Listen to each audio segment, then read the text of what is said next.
Hi, this is Corey Johnston, and today's lesson is going to be a continuation of a previous lesson from the 38th chapter of Job. Prior to this point, we've heard a lot from humans struggling to make sense of Job's dilemma. He had literally lost everything, his health, his wealth, and his family in a twinkle of an eye, and the reason that he lost it was so that Yahweh may emerge triumphant over a bet with Satan. And as early as the 13th chapter, he prays for an audience. As late as the 30th first, he's praying, but when he finally comes, this is the answer to his ardent desire. He does not ask the questions. Instead, Yahweh asks the questions, and he doesn't deign to offer him an explanation for his suffering, but he does promise him with the twofold provision of his wealth and property and the same number of children that he had recently lost. But before he does that, we read in the first verse of the 38th chapter, "Then Yahweh answered Job out of the whirlwind and said," he's answering Job, and no one else is indicated, although others were present, and he certainly rebukes Job's three misleadingly named comforters for speaking incorrectly about him, but he is not critical of Job's speech. In the next verse, he makes plain that he spoke out of ignorance. But the whirlwind is a familiar imagery. This is what translated Elijah to the heavens without having undergone the natural process of death. We read of this in the second chapter of 2 Kings. We also read that Ezekiel's prophetic calling came in a whirlwind while on the river Shebar in the first chapter in the book which bears his name. And Nahum also describes his whirlwind to visions to a whirlwind effect. Who is this who darkens counsel by words without knowledge? He's charging Job with speaking of things that he did not know. Now, Job had a limited understanding. All of them had a limited understanding of a deity whom they had not seen, they had only believed, but now he is visibly present and verbally heard. But this is an omnipotent being, omnipotent and omniscient being who proceeds to ask a series of questions, rhetorical questions, which exposes Job's own impotence and ignorance. So the first of which is, "Where were you when I laid the foundation of the earth? Tell me if you have understanding." He was there. He's the one who laid it. He is the creator of the heaven and the earth. But where was Job when this happened? Job is a finite man, a limited man, a mortal man, and he was not privy to this event or location. So tell me by all means if you have any understanding of the natural phenomenon of my order. And Yahweh very much argues from the vantage point of might makes right. If they cannot explain the order of his natural creation, who are they to question how he conducts his moral judgment and his moral order in his universe? Verse 8, "Or enclosed the sea with doors when it burst forth and came from the womb." He describes the creation of the sea to a birth process, came forth from the womb. The water creates more of the same, so there is no literal womb to speak of out of which it came, but he's using familiar imagery to explain that which is unfamiliar, because no one knows how the sea got its boundaries or where it came from when it burst first. He alone was there. He is the creator and the controller of all these elements in the universe. "Have you ever commanded the morning and caused its dawn to know its place?" Verse 12, the rising and setting of the sun is his ministry. That is something none of us can do. We all live at the mercy of the sun. We are dependent on it for his life. And if the sun did not rise and set as it did, life as we know it on earth would cease to exist. But, there is a definite place and time for dawn and dusk, and he is the omniscient architect who designed it all. Verse 16, "Have you come to the sources of the sea, or have you walked about it in the recesses of the deep?" To walk about, now we can swim through some life forms can swim through the recesses of the deep, but we cannot walk it. So much of life below us is in the scarcely explored sea, the oceans and all the water and all the life form. There is, the continental landmass, it does occasionally have mountains, but how much more depth is below us, and none of us have been there, none of us can explain it, and we have scarcely scratched the surface of what we know of our sea. Even in our scientific age, we know more about outer space than we do about our own sea. "Were the gates of death revealed to you, or who have seen the gates of the shadow of death?" he's talking about hell here, and hell was created by necessity for him because of Lucifer's rebellion and the the consequences for abusing our moral agency. That is why hell was designed. But Job, he speaks of hell often, and so do his three friends, the Hebrew word Sheol. But hell is a creation of God, and Satan is not the master of hell. He is isolated there, the same as everyone else. Because when you die and go to hell, your body instantly evaporates in the lake of fire, and then your immortal soul cast out and lingers to the outer darkness, disembodied, no one there to talk to, no one to comfort you, no one to bring you words of relief. Have you understood the breadth of the earth? Declare if you know it all. Now, in the 1500s, Magellan circumnavigated the globe, and after which time we have had an understanding of the breadth of the earth. We know its exact mileage at the equator and everything else. But Job is in a pre-scientific age. There was no conception of a new world or these two entire continents that existed outside of Africa, Asia, and Europe, and even Australia and Antarctica were not known to them. So this would have been something that, the primitive scientific knowledge of that day could not even know anything about. And he says the same thing about where were you when I laid the foundation of the earth? Tell me if you know it all, if you have understanding. Where is the way to the dwelling of the light? In darkness, where is its place? So that you take it to this boundary and know the paths to its home. There is such a thing as light, and there are movements to the light, and he controls it, and the balance between light and darkness is part of his sovereign jurisdiction to maintain, and they all have definite points of origins. But the light can lead us to the path of home. Job didn't long so much for restoration; he longed for vindication. But restoration was nevertheless given to him. But he does not. This audience does not unfold anywhere near as he imagined or anticipated. He is tongue-tied and cannot speak, and he is not asking any questions. He is only confessing his own ignorance and repenting in the dust and ashes by the time he's done with his first discourse. There are two discourses of Yahweh, the first of which is chapters 38 and 39, the second of which is 40 and 41. Do you know, for you would have been born then, and the number of your days been many. This is an eternal being speaking to a mortal man. Job was born in human history, and even though he was that far closer to the foundation of the earth and everything else than we were, he remains mortal. He was born, and so he did not create anything into motion. The gift of life and the gift of motion comes from his hand.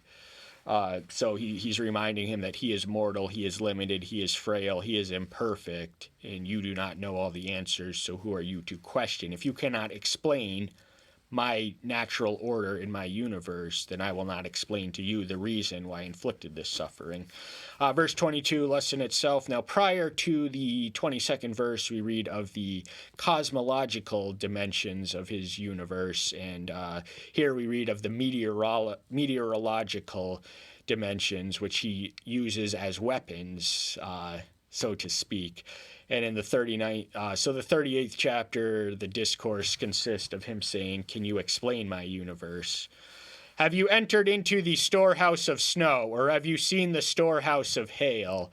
Snow and hail are described as being held in a vault to be released on its perfect timing and in its season.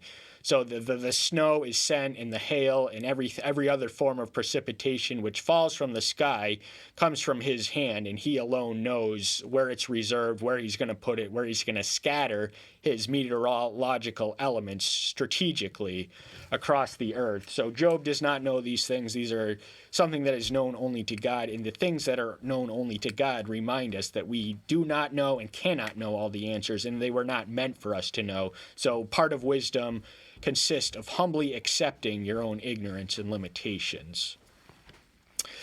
Which I have kept for the time of distress, for the days of fighting in battle. So this is one form of a weapon. Hail he did use in Joshua 10:11 to give the early Canaanite conquerors under Joshua's leadership the victory that they wanted.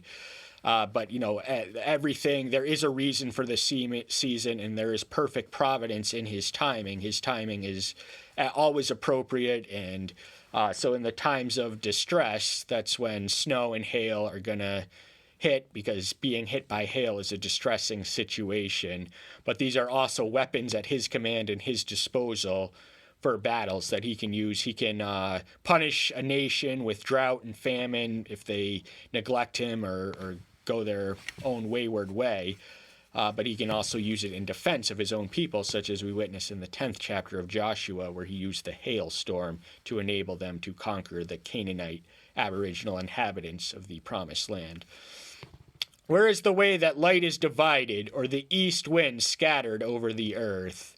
Light not only has a point of origin, a source of origin, it also has a division. So he strategically distributes and scatters his light across the universe. We can only look to the heavens, see all the stars in the sky. These are forms of light, which give us light where there is darkness, and that's the way we can see at night. Now, in a pre-industrial era, even in lands that are not, industrialized, we still have a pretty unobstructed sight of the stars of the heavens as they truly are. But the light pollution if you live in a city, you're not going to see all that there is to see up there. And the east wind is scattered over the earth. Where does it all come from? Where does it move next? These are things that are unpredictable and uncontrollable and incomprehensible. Solomon makes as much plain in Ecclesiastes 1:6. Who has cleft a channel for the overflowing water, or a way for the thunderclaps? So water would overflow, but that's why he sets it in his boundaries and its dimensions, of which we earlier read. But channels and clefts are necessary for water which overflows to protect the land life and everything else, his dimensions, his decrees, his design. And the thunderclaps, now the thunder, Elihu, the final human person from whom we last heard from in the 37th chapter, speaks of his voice as a thunder, a booming effect in thundering. So thundering is one of the ways that he speaks to, and the connection between the voice of divinity and thunder is expounded most fully in the 29th chapter in the book of Psalms. To make rain fall on land where no one is, a wilderness in which there is no man. A wilderness is not as we imagine it, a jungle. A wilderness in the Bible is a desert, so these places are wild and waste places, few inhabitable, not a very promising opportunities for life forms, not a whole lot of food for them to sustain on. Life is rare in the desert, but he can bring oases and make it rain as needed there if it is in his sovereign purposes. But also the seeds, grass grows through seeds. This is how they reproduce. A seed can duplicate its own species. So the grass grows because the seed is spread.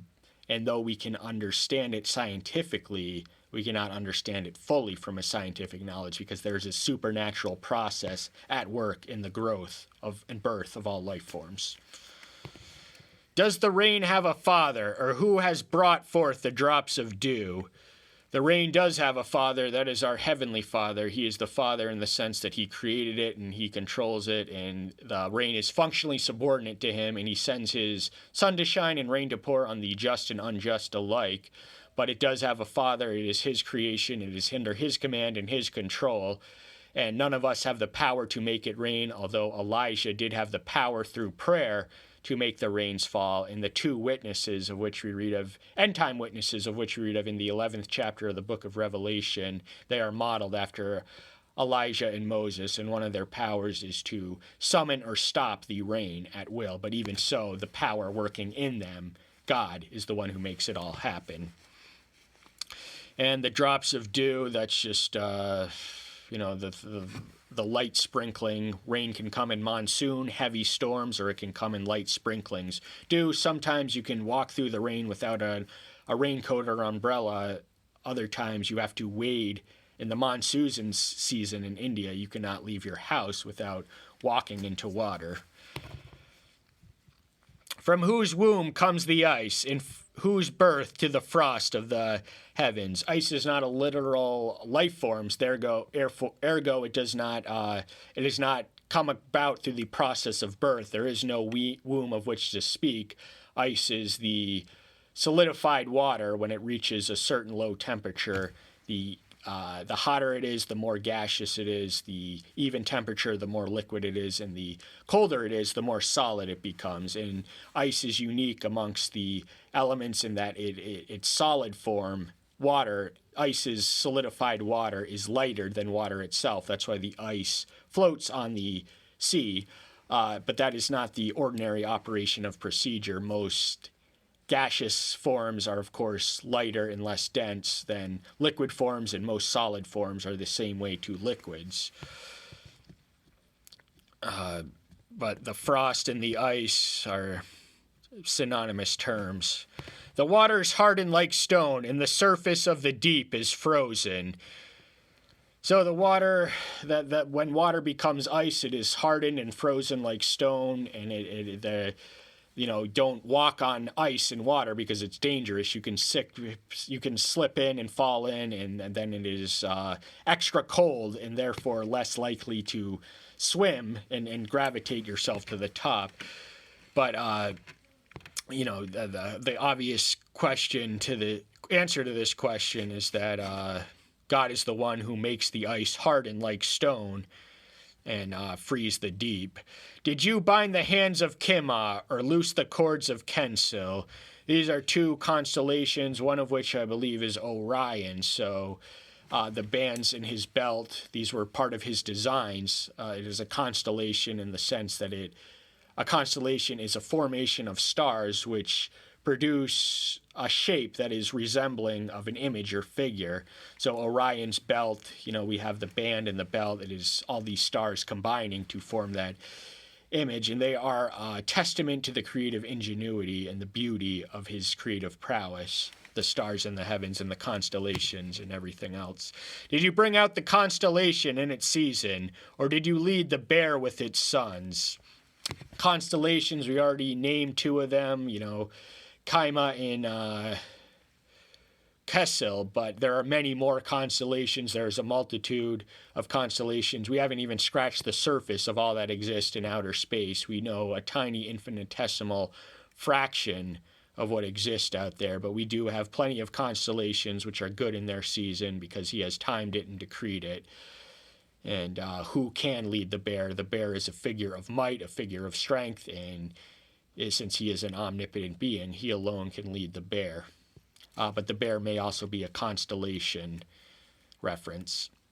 Do you know the laws of the heavens, or did you apply their rule over the earth? Genesis 1:1, in the beginning God created the heavens and the earth. So he alone, as the creator, he designed the laws and executed them in motion.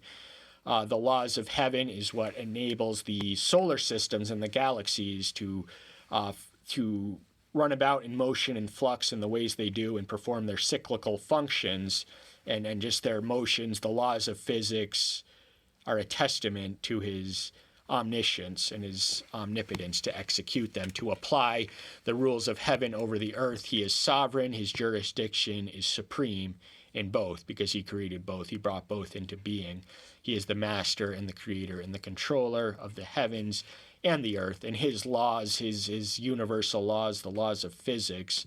Now, any planet in being cannot resist the will of the Father. So humans are the only beings, because the animals don't have moral agency. We're the only species in rebellion against God. Did you lift up your voice to the clouds so that the floods of water cover you? On some occasions, we can pray for rain, but that is not an ordinary procedure of operation. We'd have to, we can pray for rain, but God ultimately has to give it. So we cannot make the rain come down simply by crying for it. We have to make sure that he pays attention, he notices, he hears our prayer, and he might answer it if it is commensurate and consistent with his will. Do you send out lightnings, and they go and say to you, "Here we are"? The lightnings emanate from him. Elihu expounds on this prolifically in the 37th chapter. He speaks of the voice that just calms and stills him and sends him fear and amazement, and he trembles before the lightnings.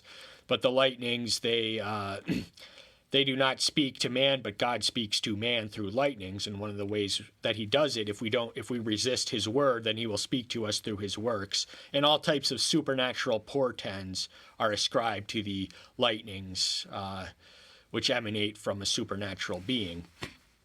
Who has put wisdom in the inward part, or who has given understanding to the heart? That our capacity to have intelligence, to have reason, to even have moral agency was a gift given to us by an implicitly, self-evidently omniscient being. So the point and source of all wisdom is him. He is the one who endows us with our capacities to know and understand, to research and study, to engage our minds in activity and productive activities. So, wisdom has its point and source of origin in the author of Job in the 28th chapter. We're convinced these are not the musings of Job himself, though it is placed in between his ninth and final speech of 6 chapters. He describes the energy with which humans expend in the pursuit of material wealth from the earth, the gems, the stones, the gold, the silver, everything else. But he asks, how much better off would we be if we searched for wisdom with the same diligence and enthusiasm as men literally create all these elaborate means through the mountains to extract.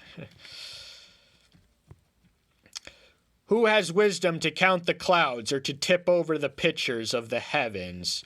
So our wisdom is limited. Wisdom is a relative term when we speak of humans. Some are certainly wiser than others, but he alone is absolutely wise.